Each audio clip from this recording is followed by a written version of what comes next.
Well, it's good to see you, Harris. And yes, it was a great meeting. The president was in excellent spirits. He was funny. He was candid. He was raw, authentic.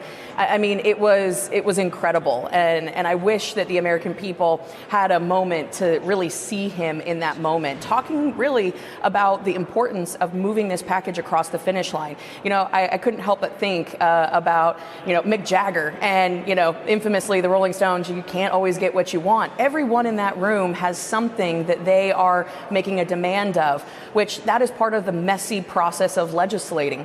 But at the end of the day, we have to get a package put together that was promised to the American people for the good of the country, and that is exactly what we are doing. Now, certainly there are some loose ends that have to be tied up. There are some final things that need to be negotiated. But overall, I think people are recognizing the gravity of the moment, and we're striking to meet the moment. Look, we have a banner up right now from President Trump's one of 4 pop-up news conferences in the last hour and a half that he had on Capitol Hill. The U.S. will pay lowest drug prices in the world. Look, that's a big part of this. And I do want to hit a couple of the sticking points with you this morning. Let New York Republican Congressman Mike Lawler make his own stance known, as he did right after that meeting. Watch. I made very clear when I ran for office back in 22 that I would never support a tax bill that does not adequately lift the cap on salt. As it stands right now, I do not support the bill. But the president understands, obviously, how important these issues are. Obviously, it's imperative that we get a deal done and get a bill passed. And so I'm going to continue to negotiate in good faith.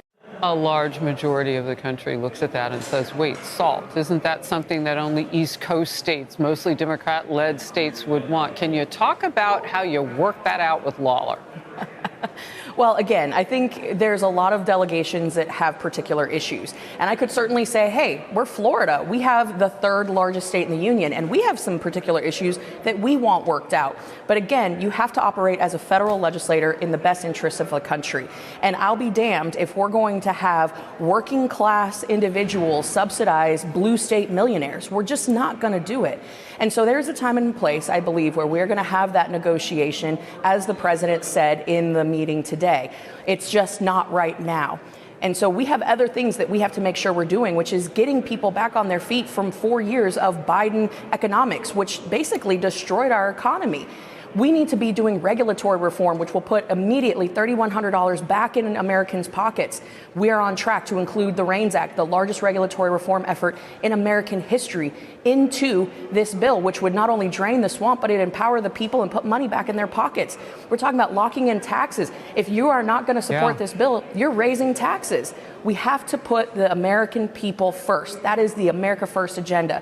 We're this close. We can get it across the finish line. We have to stay focused. The Freedom Caucus chair, Andy Harris, has said, Congressman Harris has said that you just need more time. And he's even saying, look, you're not close yet, but you just need more time.